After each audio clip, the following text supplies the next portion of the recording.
چودھری کے کن پٹی میں بندوق تاننے کے بعد اس کو بھی وہیں پر ڈھیر کر دیا، اس کو بھی مار دیا، اور پھر وہ دونوں دولہے جو بن کر کے آئے تھے دونوں بھائیوں کی طرف بھی بندوق تان کر کے دونوں کو مار دیا۔ جہیز کی لعنت اور جہیز کی نحوست اور جہیز کی خرابیوں کو دیکھیے کہ کس طرح سے جہیز کی وجہ سے ایک ہی محفل میں، ایک ہی مجلس میں، جہاں پر شامیانے بجنے تھے، جہاں پر شادیانے بجنے تھے، جہاں پر ٹپ بجنے تھے، جہاں پر خوشیوں کا ماحول ہونا تھا، جہاں پر پھول کی بارشیں ہونی تھی، جہاں پر مٹھائیاں کھانی تھی، جہاں پر مرغ مسلم توڑنے تھے، وہاں پر 5 اموات ہو جاتے ہیں صرف اسی جہیز کی نحوست اور اسی جہیز کی بنا پر۔ کہاں جی رہے ہیں ہم لوگوں کے گاؤں میں، ہم لوگوں کے علاقے میں، اور ہم لوگوں کے ساتھ یہ معاملات پیش نہیں آئے نا، اسی لیے ہم جہیز کا مطالبہ کرتے ہیں اور جہیز کو ختم کرنے کے بارے میں نہیں سوچتے۔ اور کہو ان سے کہ بھائی جہیز نہ دو، ہمارے ایک کے نہ لینے سے کیا جہیز کا خاتمہ ہو جائے گا، اور سب لے رہے ہیں ہم بھی لیں گے؟ یہ ڈائلوگ بازیاں ہوتی ہیں۔ اور میر تقی میر کا واقعہ کس نے نہیں سنا؟ میر تقی میر ایک بہت بڑا شاعر تھا، بہت بڑا ادیب تھا، بہت بڑا شاعر تھا۔ اس کی ایک اکلوتی بیٹی تھی، جوان ہو گئی، بیٹی بڑی ہو گئی، شادی کی عمر ہونے لگی۔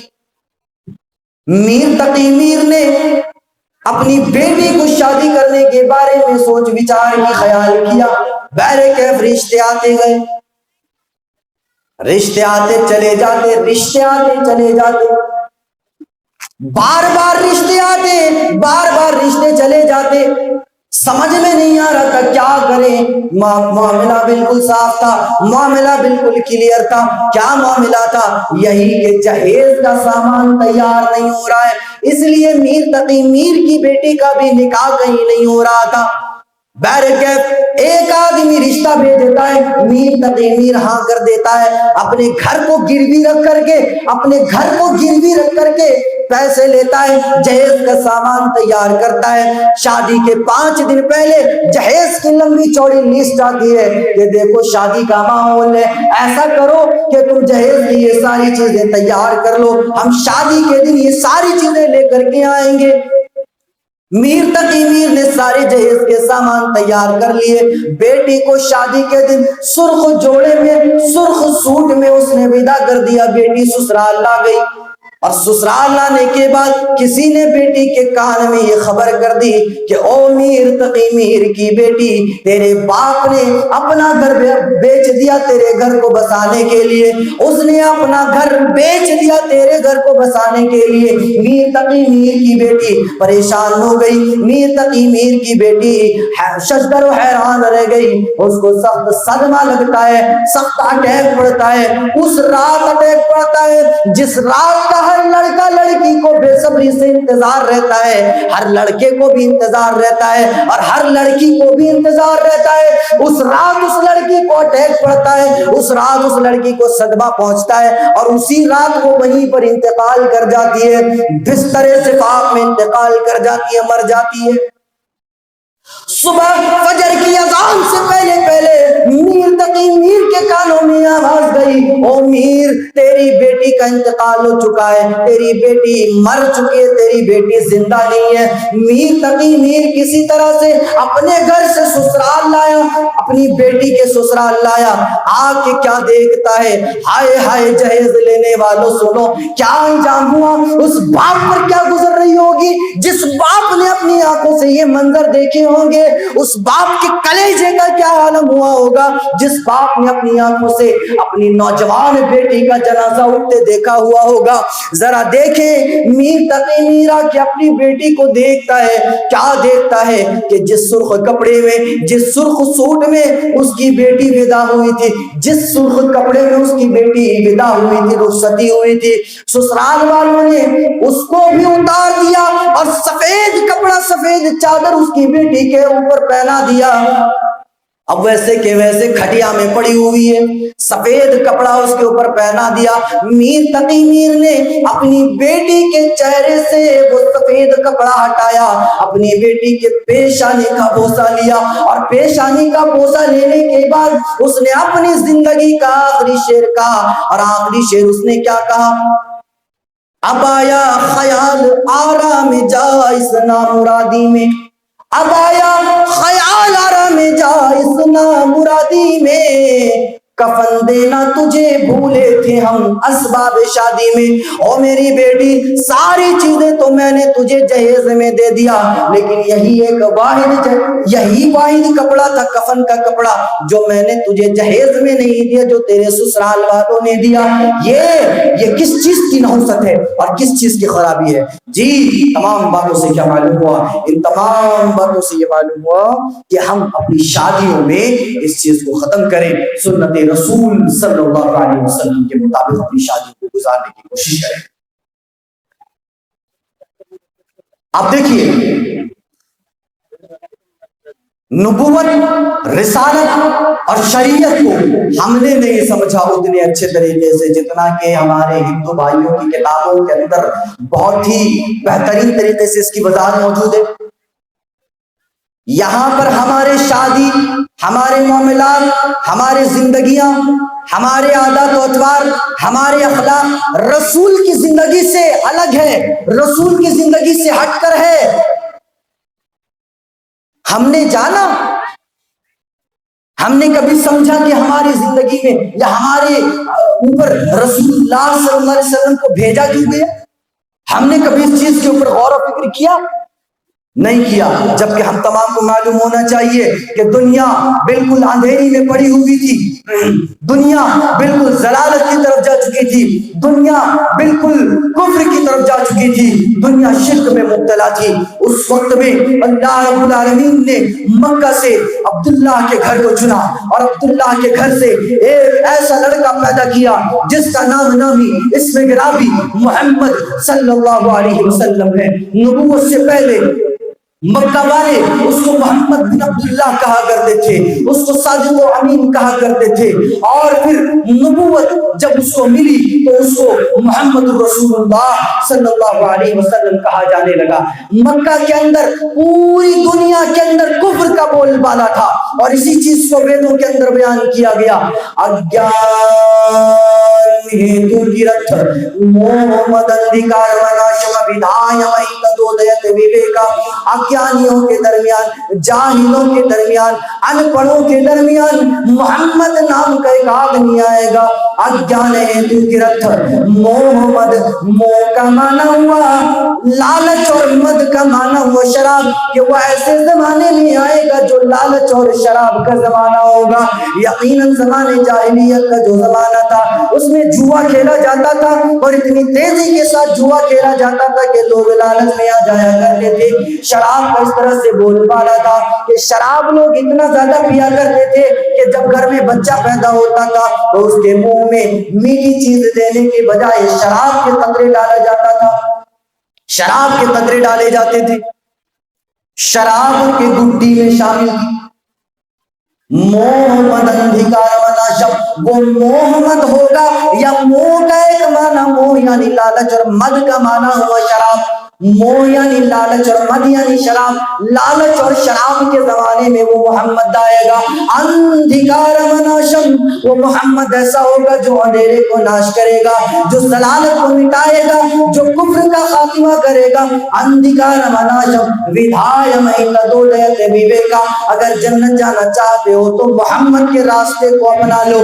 ویدوں کے اندر یہ بیان کیا گیا، اور بھگوت گیتا کے اندر موجود ہے، شریمد بھگوت گیتا کے اندر موجود ہے، یدا یدا ہی دھرمسیا گلانربھوتی بھارت ابھیتتھانم دھرمسیا تدا تمانتریجامیا، جب دنیا کے اندر اللہ کی نافرمانیاں ہونے لگتی ہے، جب دھرم کے اندر ادھرمیاں پیدا ہو جاتے ہیں، دھرم کے اندر بگاڑ پیدا ہوتا ہے، دھرم کے اندر پریورتن ہونے لگتا ہے، دھرم کے اندر چینجنگ ہونے لگتا ہے، دھرم کے اندر تبدیلیاں ہونے لگتی ہیں،